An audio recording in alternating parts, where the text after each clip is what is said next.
In this video, we're going to talk about finding the surface area of a solid of a revolution. So, let's suppose that we're going to find the area of the surface that we're going to generate by revolving the graph of a function on an interval from a to b about the x-axis. Okay?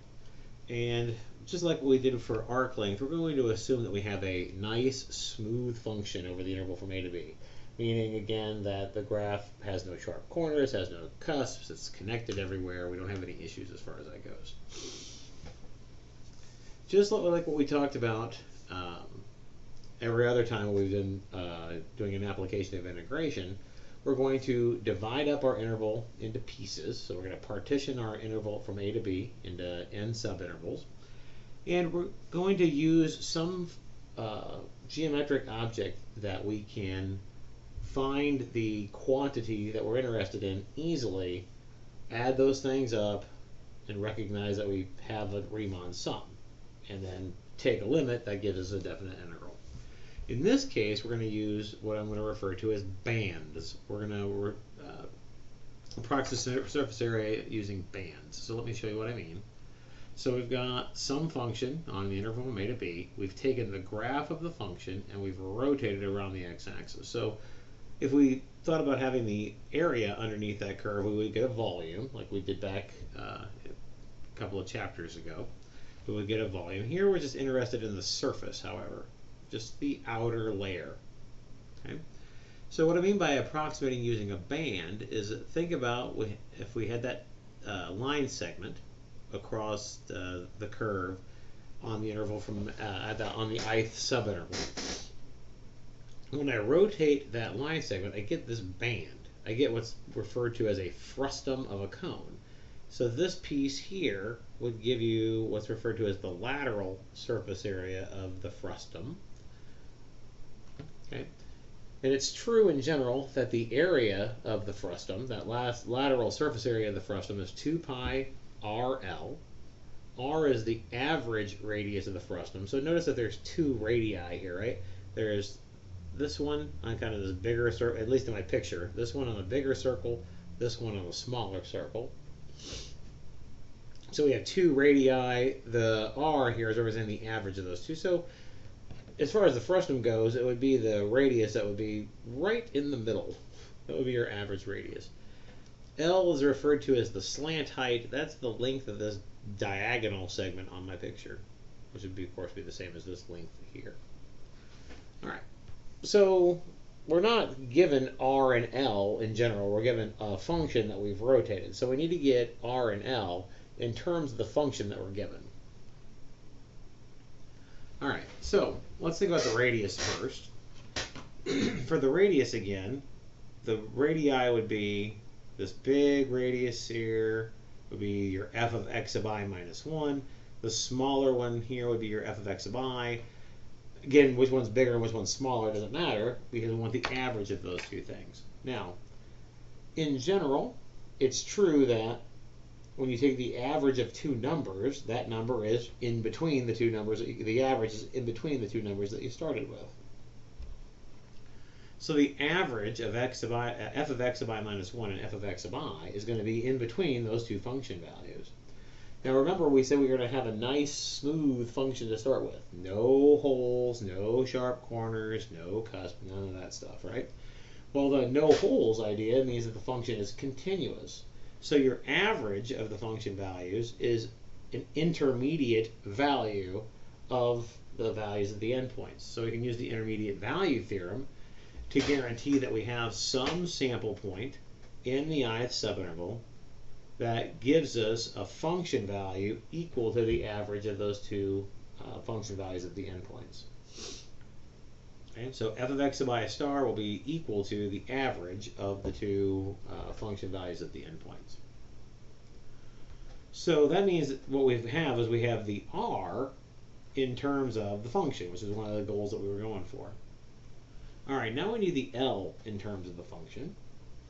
The L, again, was the length of this line segment. Well, notice we already have a way to approximate that in terms of the function from the stuff that we did for arc length, right? We use the mean value theorem to give us a sample point that would give us the length of that line segment in terms of the derivative of the function and delta x. So when we do the mean value theorem, we know that we get something that gives us the length as the square root of 1 plus derivative squared times delta x. Now in this particular case though, the point that we use to get the derivative to work doesn't have to be the same as the point that we use to get the function to work. That's why I've got a double star rather than just a single star. Alright, so when we put those two things together, we get an approximation to the surface area is going to be the summation of 2 pi times the function times square root of 1 plus derivative squared times delta x. Now again, this is really close to a Riemann sum, but it's not quite a Riemann sum because remember it's not the function of the same sample point. We have two different sample points. Now of course, what are we going to do with all of these intervals? We're going to get them smaller and smaller and smaller. You take n goes to infinity.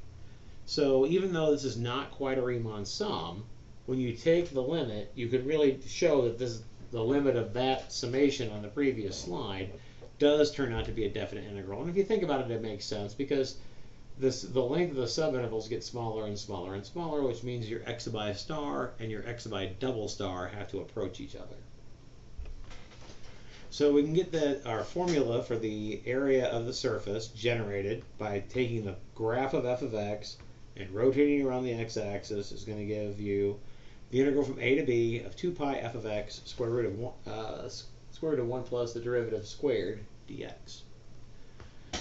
All right, let's do an example and verify that the answer we get actually makes sense.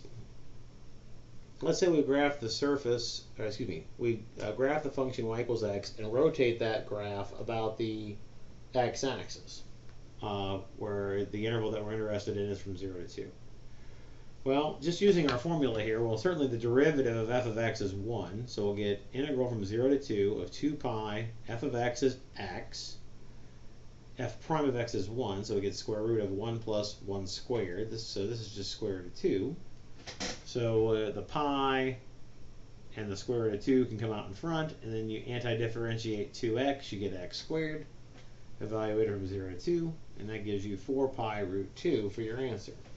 Now let's see if we can verify that 4 pi root 2 really makes sense in this context. When we take the y equals x and rotate it about the x-axis, we get a cone, an honest-to-goodness cone. What we're interested for this cone is this lateral surface area, the stuff on the sides, not the circle here at the bottom. We're just interested in the sides because we're rotating the graph, not the entire region. All right. So this would be the lateral surface area of a cone, and the formula, if you remember, for the lateral surface area of a cone is pi r L. R is the radius, L is the slant height. Well, the radius is 2, and your slant height is this length here, this diagonal. Well, if this length is 2 and this length is 2 this way, we get a 45, 45, 90 triangle, which makes the slant height 2 times the square root of 2. So pi times r times L is pi times 2 root 2, which gives you 4 pi root 2. So we really do get the same answer in this particular case. Let's do another, before we do another example, let's talk about how we can write these formulas in general, both arc length and surface area.